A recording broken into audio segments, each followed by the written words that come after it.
बोलो जयकारा बोल मेरे श्री गुरु महाराज की जय। बोलो साचे दरबार की जय। बोलो श्री सतगुरुदेव भगवान की जय। सौभाग्यशाली गुरुमुख सज्जन मंडली, इसी प्रकार अपना ध्यान सम्मुख विराजमान श्री श्री 108 श्री सद्गुरुदेव दाता दयाल जी महाराज जी की ओर लगाते हुए और अपनी मुख रसना को पवित्र करने हेतु एक बार ऊंची और मीठे स्वर में बोलिए जयकारा बोल मेरे श्री गुरु महाराज की जय। बोलो साचे दरबार की जय। बोलो श्री सतगुरुदेव महाराज की जय। गुरुमुखों, आज इस संसार में हर एक मनुष्य मानसिक शांति चाहता है और वो उस मानसिक शांति के लिए लगातार प्रयत्न करता जा रहा है। क्या असल में उसे मानसिक शांति मिली? क्या असल में मानसिक शांति को प्राप्त करने के लिए जो वो प्रयत्न कर रहा है, क्या वो सही दिशा में प्रयत्न कर भी रहा है या नहीं? संत महापुरुष फरमाते हैं कि मनुष्य मानसिक शांति के लिए जो प्रयत्न कर रहा है वो गलत दिशा में प्रयत्न कर रहा है। वो मकान जायदाद और बड़े बड़े कामों को करके ये सोचता है कि जब मैं इन सभी चीज़ों को प्राप्त कर लूँगा तो मुझे मानसिक शांति प्राप्त होगी। अगर विचार किया जाए और उन लोगों से पूछा जाए जिनके पास आज के समय में धन संपत्ति ऐशो इशत आराम के सामान ये सारी चीज़ें मौजूद हैं, क्या उनके पास मानसिक शांति है? इसका उत्तर आपको ना ही मिलेगा। और जितना जिसके पास अधिक ज़्यादा धन संपत्ति और सारी चीज़ें होंगी उतना उससे मानसिक शांति उतनी ज़्यादा नहीं होगी। तो अब जीव किस दिशा में जाए, किस दिशा में कर्म करे कि उसे मानसिक शांति उपलब्ध हो?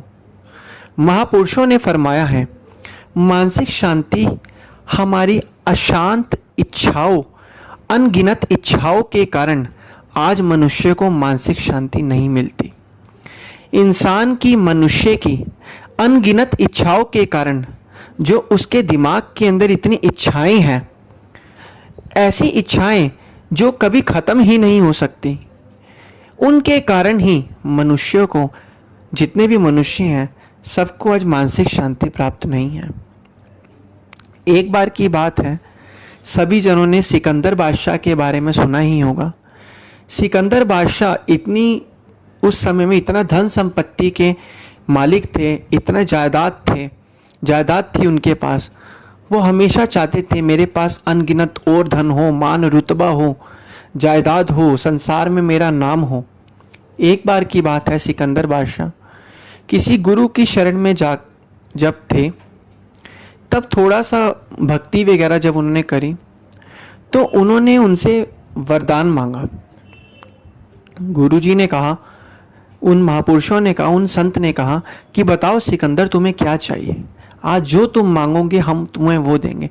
सिकंदर ने कहा, मुझे संसार का सम्मान, पद, ऐशो इशरत, आराम और धन संपत्ति चाहिए ताकि इस संसार में मेरा नाम हो।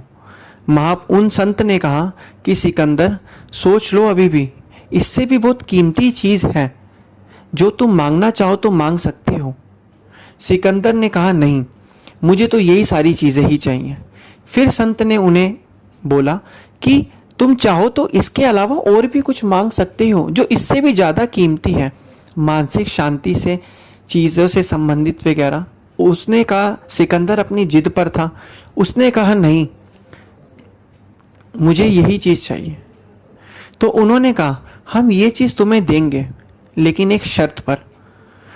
उन संत ने सिकंदर के सामने एक शर्त रखी, एक शर्त पर ही तुम्हें हम ये वाली चीज़ देंगे। वो शर्त क्या थी? संत ने उन्हें एक मानुष की खोपड़ी दी। जो वो संत थे उन्होंने सिकंदर को एक मनुष्य की खोपड़ी दी। उन्होंने मनुष्य की 2 खोपड़ियाँ उन्हें जब दी, उन्होंने कहा इस खोपड़ी को भर दो, इस खोपड़ी को किसी भी चीज़, अनाज से भर दो। ताकि ये खोपड़ी जब अनाज से भरी जाए तो ये बिल्कुल भर जाए। अनाज से भर दो। सिकंदर ने सोचा कि इतना बड़ा वरदान प्राप्त करने के लिए संत ने मुझे इतना छोटा सा काम दिया। अनाज तो क्या, मैं तो इससे बढ़िया चीज़ों से भर दूंगा। सिकंदर बादशाह ने अपने राजघराने में सभी पहरेदारों और सभी लोगों को बुलाया और उन्होंने कहा, राज्य में जितने भी हीरे जवाहरात हैं सब ले आओ, मैं इन सभी चीज़ों से इस खोपड़ी को भर दूंगा। उन्होंने जब सारी चीज़ें, सारा सामान मंगाया, सिकंदर ने तो ये सोचा कि क्या अनाज से खोपड़ी बनी, मैं कीमती चीज़ों से इसकी खोपड़ी भरता हूँ। जब उन्होंने उसकी खोपड़ी भरने की जो है शुरुआत करी तो खोपड़ी भरी ही नहीं जा रही थी। फिर वो सामान डालते, फिर खोपड़ी भरी नहीं जा रही थी। फिर वो सामान डालते, फिर खोपड़ी नहीं भरी जा रही थी। फिर वो सामान डालते, फिर खोपड़ी नहीं भरी जा रही थी। ऐसे करते करते सिकंदर थक गया और सिकंदर को अपने आप पर हंसी आई। वो अपनी मूर्खता पर हंसा और उस समय उन महापुरुषों ने फरमाया कि सिकंदर देखो, इसी तरह ही मनुष्य की भी खोपड़ी इसी तरीके की ही है। उस खोपड़ी के अंदर मनुष्य ने अनगिनत इच्छाएं भर ली हैं, अनगिनत चीज़ें भर ली हैं जो कभी ख़त्म ही नहीं होती। एक इच्छा पूरी नहीं होती कि दूसरी इच्छा भर ली, दूसरी इच्छा पूरी नहीं होती, तीसरी इच्छा भर ली। ऐसे वो इन अनगिनत चीज़ों को भरता ही गया। जितना वो भरता गया वो कभी भरती ही नहीं गई, वो हमेशा खाली होती गई। और फिर वो उसको और भरता गया, और भरता गया। सिकंदर ने क्षमा मांगी उन संतों से और कहा, उन्हें अपनी मूर्खता पर हंसी आई। उन्होंने कहा, प्रभु आज मेरे आंखों के सामने से इस मलिनता का पर्दा उठ चुका है।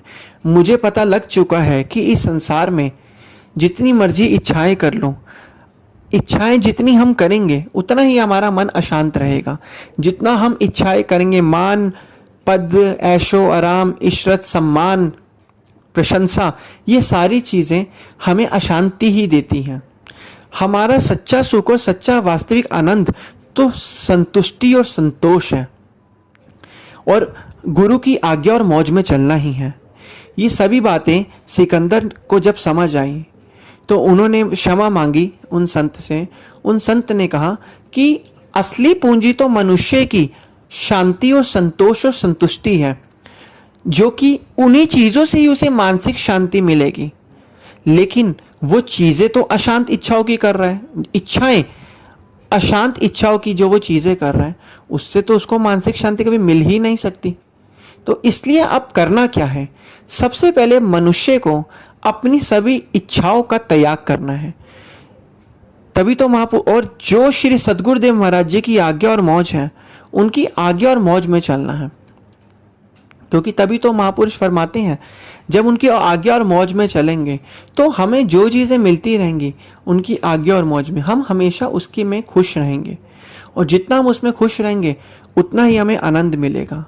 ध्यान से विचार किया जाए तो अगर हम एकांत में बैठकर सोचें, एक बार आज सभी गुरुमुख एकांत में बैठकर सोचें कि जो इच्छाएं हम कर रहे हैं, क्या हर एक इच्छा पूरी होने के बाद हमें मानसिक शांति मिल रही है? हाँ, क्षणिक भर का सुख तो मिलता ही है जो कि अस्थाई है, जो कि संसारिक सुख अस्थाई है। लेकिन नाम का अभ्यास करने से जो हमें मानसिक शांति मिलती है वो स्थायी है, वो लंबे समय तक रहती है। और इस शांति को तो सिर्फ अनुभव ही किया जा सकता है। जो जो नाम की कमाई करता है वही इस शांति को अनुभव करता है। और भक्ति रूपी नियमों का जो जो पालन करता है उसे ही मानसिक शांति और आत्मिक आनंद प्राप्त होता है। बोलो जयकारा बोल मेरे श्री गुरु महाराज की जय। बोलो साचे दरबार की जय। बोलो श्री सतगुरुदेव भगवान